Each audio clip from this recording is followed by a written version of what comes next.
Now I'm unmuted. Welcome, Yay. everybody. Welcome, Thank Tova and Bobby Greenhouse.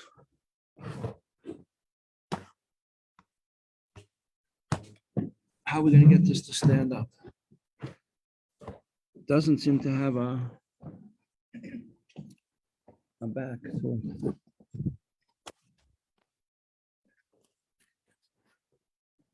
Oh. That's why you have fingernails. I don't even have fingernails. I bite them off. That's not good. Yeah, I know. One hand is Not kosher. Well, I don't eat that. Not kosher. We're working on it. Fingernails? No. We don't eat them.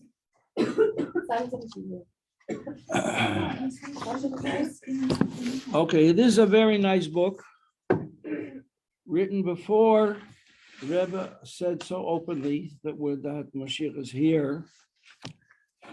But it gives you a lot of background information the person would want to know about Moshiach, for starters. So he says here, the Chassam Sofer was not a Hasidic Rebbe. He was a Baal Nigla. Then he wrote a great Rav, who wrote, just as Moshe Rabbeinu, the first Redeemer, reached 80, but still did not know or sense that he would redeem Israel, so will it be with the ultimate Redeemer. And when the time comes, Hashem will reveal himself to him, and the spirit of Moshiach, which has been hidden in the higher worlds until his coming, will light upon him. The tzaddik himself will not realize this. However, when Bezras Hashem, the time comes, Hashem will reveal himself to him as he did to Moshe in the burning bush. Well, that's what he writes there. And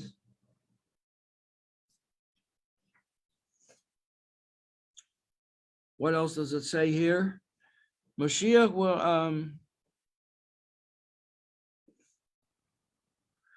what do we know about the character of Moshiach? What kind of person will he be? Our sources portray that he will be a personality even greater than the giants of previous generations. Well, the Rebbe certainly is, but he never made anything out of himself. In fact, a previous Rebbe, there's a story about the Rebbe Rashab. He was once on a train, and hello, Sharonel. He was on a train, and somebody sat down in the compartment with him who didn't know who he was. And they came to, the person said, I hear that there's a new Rebbe in Lubavitch. Do you know of him? He says, yes. He says, what's he like? He said,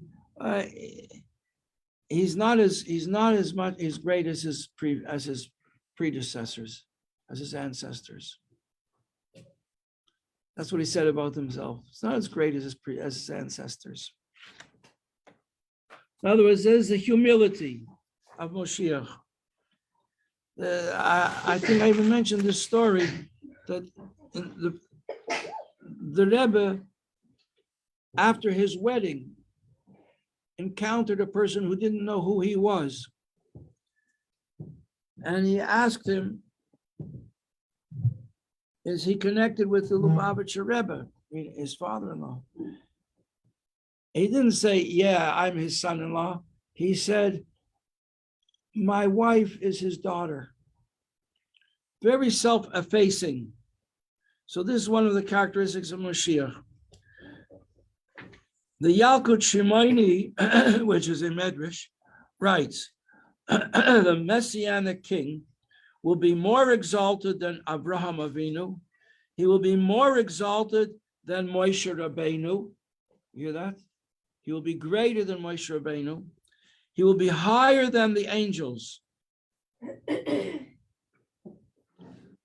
He will be even on a higher level than Adam Arishan, for the word Adam can be transposed, the letters to say Ma'oid, very much. Yet Moshiach will reach this level gradually as the Geulah proceeds. In fact, during the phrase, regarding the phrase, Hayim Anim Yalidaticha in Tehillim, from the second chapter of Psalms, which is often taken to refer to the concept of to bar mitzvah. I gave birth to you today. The Medrash Tehillim says it refers to Moshiach. At the time of the Rebbe of the Geulah, of the redemption, Moshiach will be born like a person, but he will receive new power. And when the time comes, Hashem will say, I must create him like a new creation, like a new creature. And that's what it says in Tehillim, today I gave birth to you. And the commentary says the Messianic king will definitely be a tzaddik, a human born of human parents, but his righteousness will increase. And then on the particular day that marks the end of exile, the soul of Moshiach, which has been stored in Gan Eden since time immemorial, will be restored to that person, and he will be privileged to be the Redeemer. This is like Moshe Rabbeinu, who was born of human parents and progressed slowly until he perfected the part of his soul to which the phrase, today I have begotten you, refers, the soul of the soul, which will then be born. Okay, a messianic thought before the class. However, if we have, couldn't get my hands on it. In the sichos that the Rebbe said at this time of year, in the year 1991, before we even got to 92, and moreover, the Rebbe was much more explicit, stating clearly that the time has arrived and Moshiach is here and he has been revealed and his activities are taking place. We just have to open our eyes to see them. In last week's Sedra, he spoke about the changes that are happening in the world. One of the things that he remarked in connection with Yud Tes Kislev was that the Alter Rebbe, oh, you are here, Baruch Hashem, Ariel, that garbage.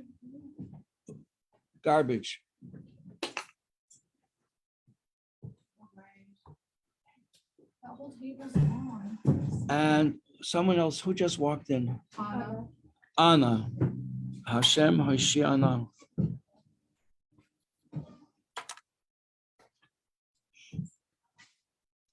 He said that the Alter Rebbe fought against Napoleon because even though many rabbis and leaders of the Jewish people at the time of Napoleon welcomed Napoleon. Why? Because the Jewish people were very much persecuted. And they lived in, they had to live in ghettos. And Chaim Menashe is here.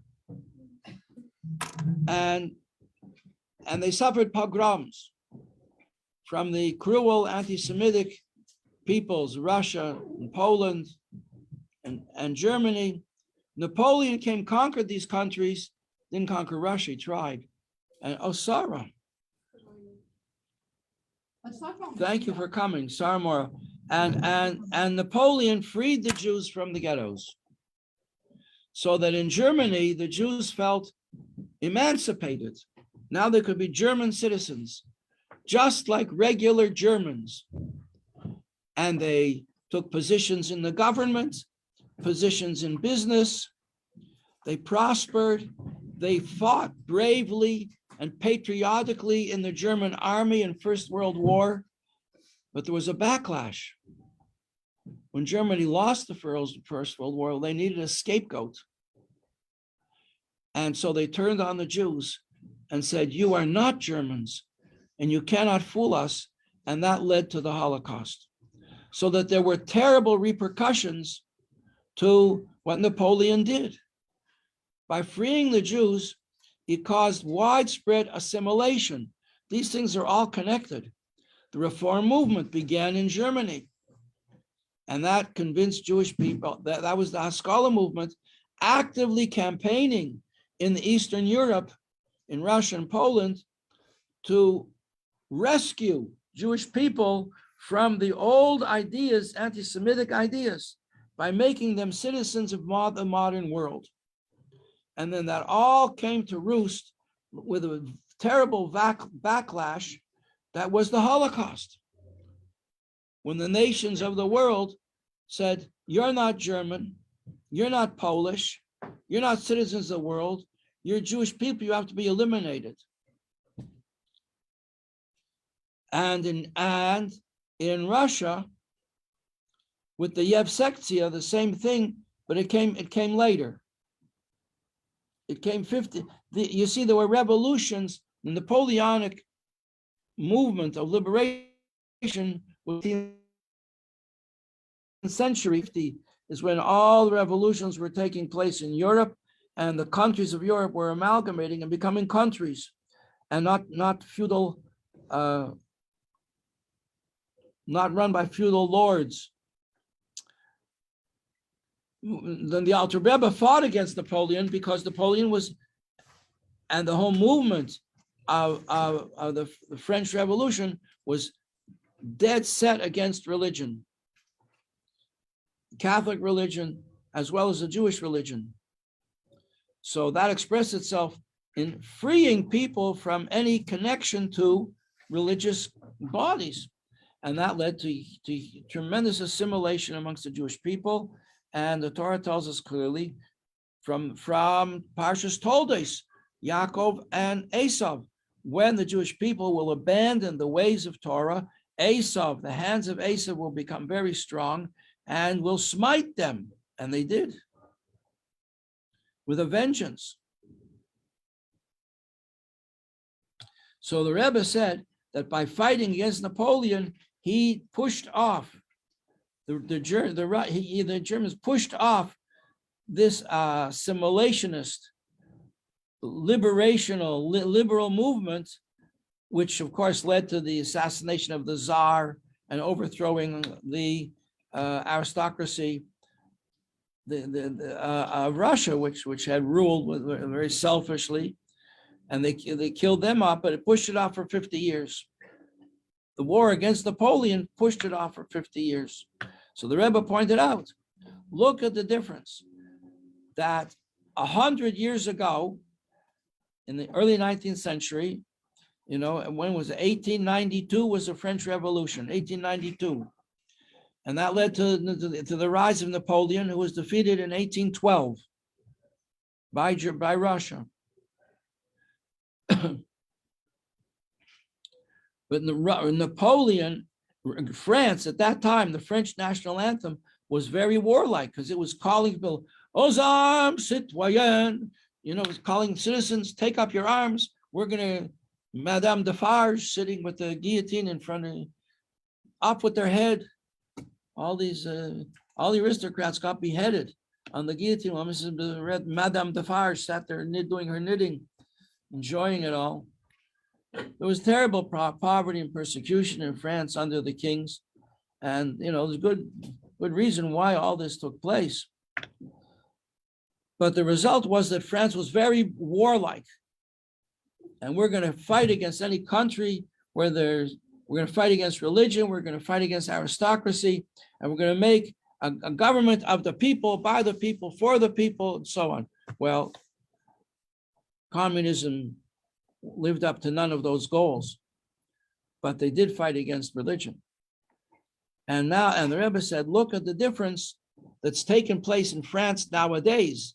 Whereas France 100 years ago was so against religion, and he said this 2 weeks ago, or last week, the Rebbe said that France has now become a center of Judaism, with yeshivas and many very strongly religious, Jewish religious families, with shluchim, and not only that, but what did he do? I was here when it happened in 1975, I think it was 74, 75, that the Rebbe made a new song, which we all know.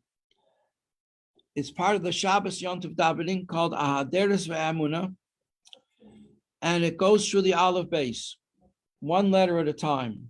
He says, we're going to take that song, which goes letter by letter, and we're going to pass it through the chapter of Tehillim 119, which is 8 verses of Psalms for each letter of the Aleph base. So I'm getting confused. We're going to take that song, which has each letter of the Aleph base in it. Now, there's Aleph and Abrocha, Abinu Abrocha, Gaiva Geulah, Hadeya V'Adibur, Haid V'Hadar. Each letter of the Aleph base song goes through them, and we're going to pass that prayer that's based on the Aleph base through the French national anthem. And at first, people couldn't grasp what the Rebbe was singing. They couldn't figure out what was the tune that the Rebbe was singing. There were a lot of French boys sitting on the left side of the shul at that time, on the Rebbe's right hand. There were a lot of French boys had come for Yontif, for Tishrei, and they caught onto the tune and they started singing it. That's the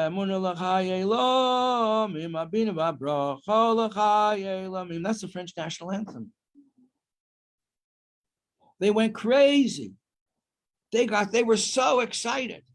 The Rebbe said, when we did that, we changed the guardian angel of France and made him realize that there's a new spirit in France that rejects the old warlike, and they changed the words. A few weeks later, the French government changed the words of the national anthem to be less warlike. And France became a religious center in the world. And the Rebbe said, this is part of the activities of Moshiach, which is changing the awareness of mankind, that warriors are no longer heroes.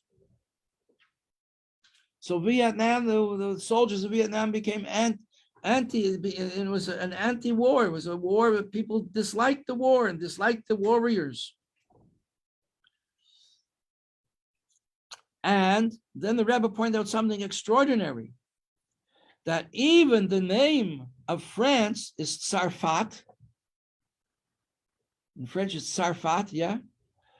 They said Tsarfat is change the letters around. Remember what I've been telling you? That when you have two words in Hebrew with the same Hebrew letters, it shows an interconnection. Well, what did Hashem say to Avram?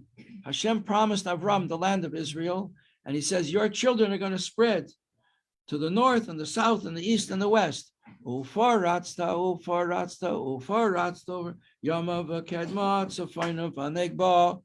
That song means we're going to, Hashem's promise that the children of Avram, the descendants, are going to spread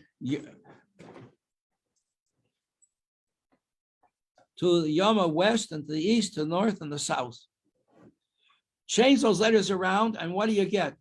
Parachta is the same letters as Sarfat, France.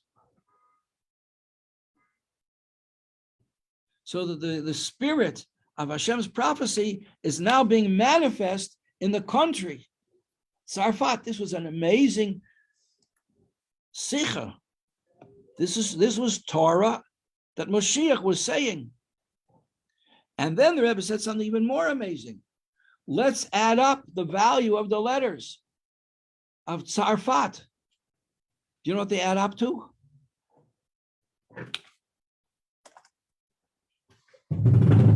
Fasten your seatbelts.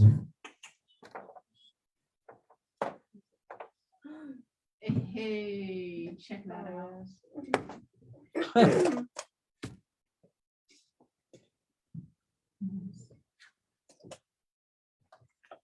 How do you spell Sarfat in English?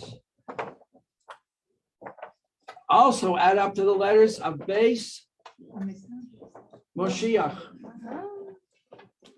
Ain't that something? I showed that to a little girl who was babysitting, and she says, wait, what? Wait, what? What? And she showed her parents. It was funny. How do you spell Sarfat?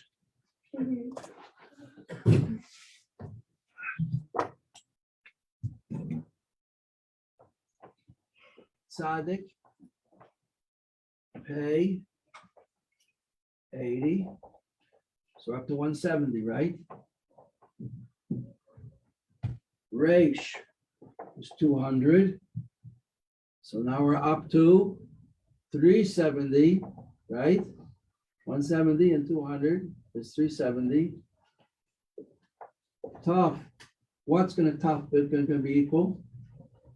What's the missing 400. number here? 400. 400 equals. Ta-dam. And we put it. Pa. Rats. Ta. Paratsta means to spread out. Faratsta.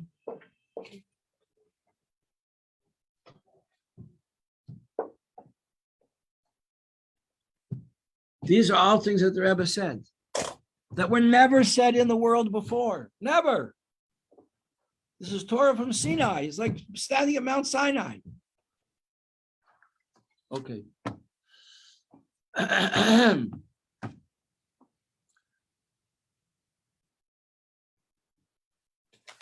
Chapter 3. Now the Rebbe is going to teach us how to do meditation. Now that we have Chochmah and Bina, Chochmah comes up with ideas and Bina develops them. And by thinking of these ideas, this leads us to have love and fear of God in the heart. And he tells us what we're supposed to do, how we're supposed to do this.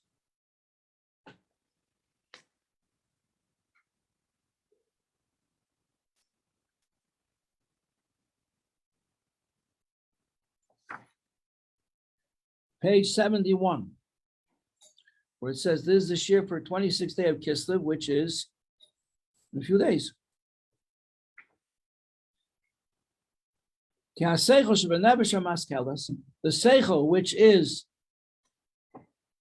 in the intellectual soul, in other words, the intellect, which is the energy, the spirit, the life within the intellectual soul, and when it does its job, which is to meditate, the job of intellect is to meditate, and thinks very deeply, very, very deeply, Hashem, about the greatness of Hashem. So this will cause a person to, from these thoughts, it will come into das, which is the back of the head. Chachma is to realize the idea as an inspiration on the right side of the brain, to meditate upon it in the left side of the brain. Then it goes down into das in the back of your brain. And from there, it gets channeled down into the right and the left side of the heart in love and fear of God, in the godly soul.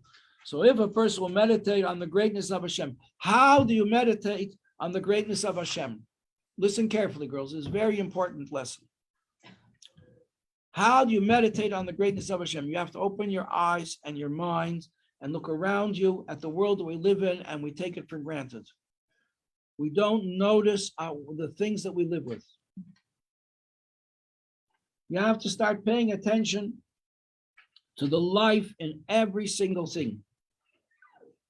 And everything, realize that everything that you see has life in it from Hashem. The trees, the plants, the flowers, the animals, every single leaf. I used to take my children to shul in the spring when the trees begin to bud. It gets a little bit warmer, and all of a sudden the buds come out on the branches. And how many buds are there on each twig? You can hardly count them. And each twig is only part of a much bigger branch. And the branches are part of a much bigger tree. So there are hundreds, even 1,000 buds on a single tree. And you look at it and they're all closed.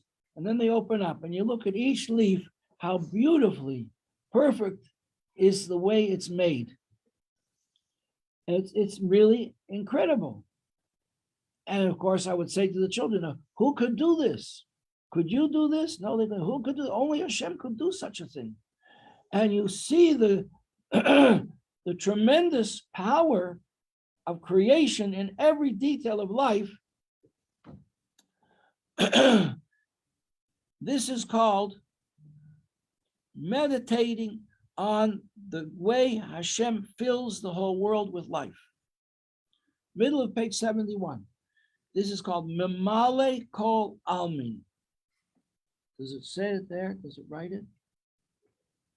No, it doesn't write it in English. Okay, so I'll write it for you, so you know how to pronounce it.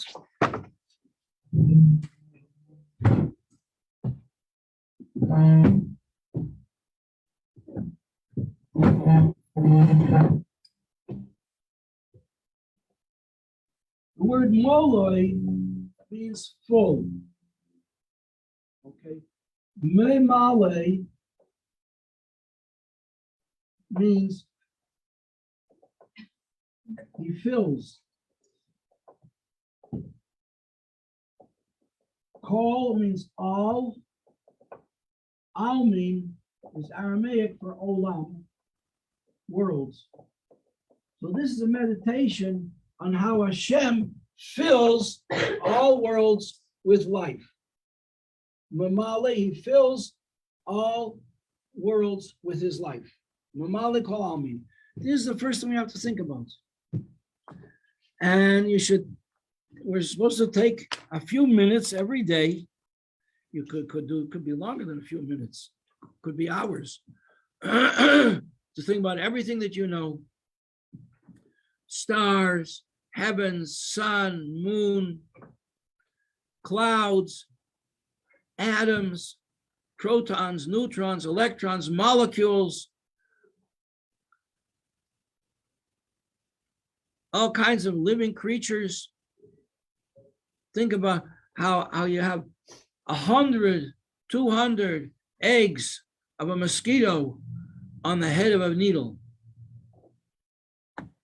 That's where the mosquitoes come from. Think of the eyes of a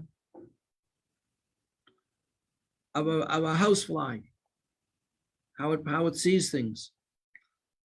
Think of how a bat has radar, how birds know how to navigate, how spiders know how to spin a web, how animals that are carnivorous know how to hunt, how every creature has its wisdom. This is how Hashem fills the whole world with life, and it makes you have a certain awe and respect for the greatness of Hashem. That's the level number one, Mamale Kol Almin. To think about how Hashem is Mamale Kol Almin, page 71. There wasn't a thing. And then the next stage 2 is the next line on page 71, how Hashem is greater than that. As great as a thing as that is, that Hashem fills the whole world with life, but that's not the limit of Hashem. You can't limit Hashem to that. That's all Hashem is. No, Hashem is much greater than that. The fact that Hashem fills the whole world with life, that's not even anything compared to Hashem. That's not even like taking a drop of water out of the ocean. If a person went down to the ocean, Coney Island or Mill Basin, and you took a cup of water out of the ocean and poured it all back except one drop. You kept one drop in your cup. Do you think it would be in the headlines? Would it be in the newspapers that the whole world, the ocean went down one drop? What's one drop in the oceans of the world? Nothing. So the creation, now listen carefully, the creation of all the worlds, everything, not just the worlds that we can perceive with our eyes, even worlds that we can't perceive. The Garden of Eden, physical worlds.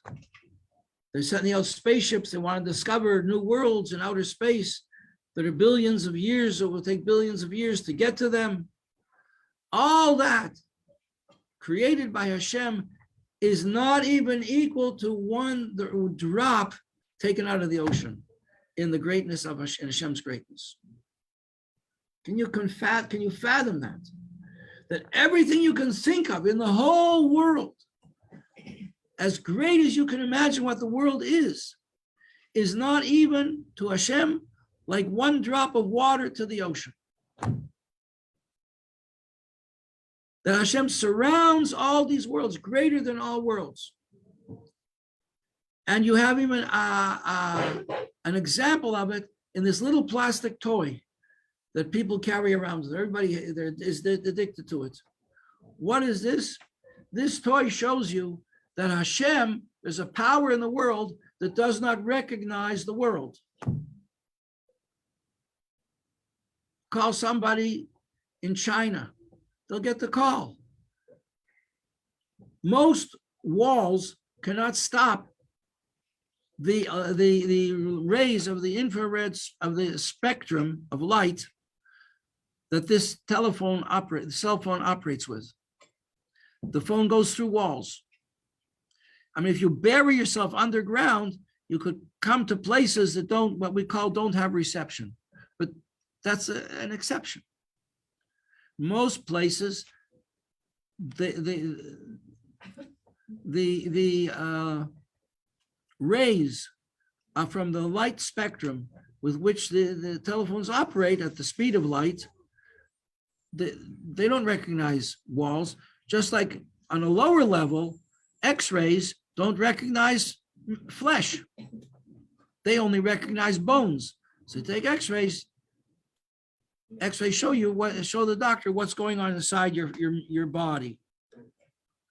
And the cell phone is even greater. It doesn't recognize that you have a body at all.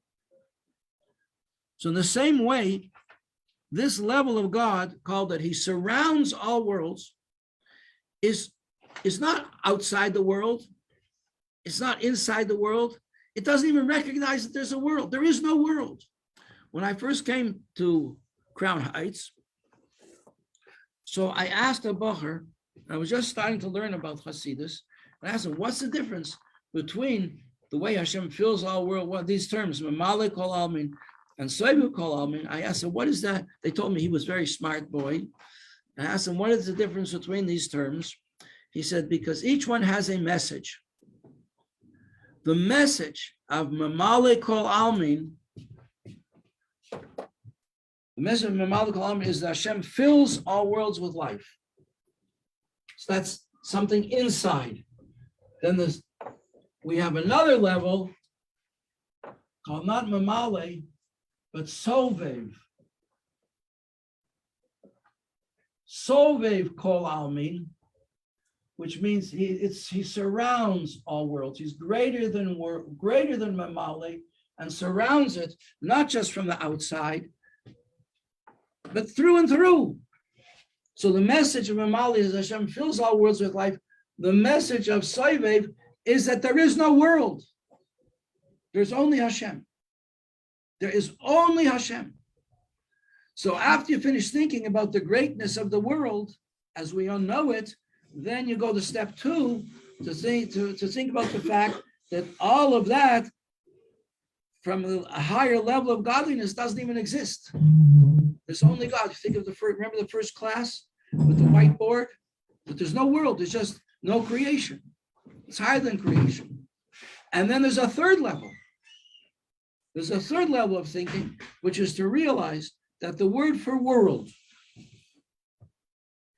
where am I going to put it? Where am I going to put the world? I'll put it here. Ha'olam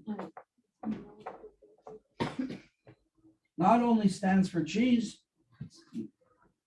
but ha'olam means the world in Hebrew. And the root of the word ha'olam is the word Helen. And the word Helen means a hiding. We get back to the first idea of this class, that in order to create a world, Hashem had to hide himself. Where is he going to hide himself? How does he do that? Well, that's one of the most fundamental mysteries of life. So the world is just a hiding of God. So Mamale Kol Almin, he fills the world with life, and Soivu Kol Almin, that he surrounds the world with life, both these ideas are dependent on the concept of a world. They're just two sides of the same coin. But the whole world is only a hiding of Hashem. So those are the three stages of meditation about the greatness of Hashem. When you do that, that's called meditating on the greatness of Hashem. And if a person will do that, the more you do it, the deeper you do it, the more it gets into you. And it like pulls you out of your connection with the physical, materialistic existence that we live and the necessities of our physical existence to something higher, to be more sensitive of godliness in everything that we do, and to feel that we're going with Hashem and we're always standing before Hashem, so that we appreciate the fact that Hashem is with us, and that's a feeling of love, and we don't want to do something wrong, which is a feeling of fear. So we have love and fear of God. It comes from this meditation about the greatness of Hashem. A good Shabbos. And we'll see you again on Monday and Tuesday. Bezos Hashem. And then Sunday night is the first night of Hanukkah.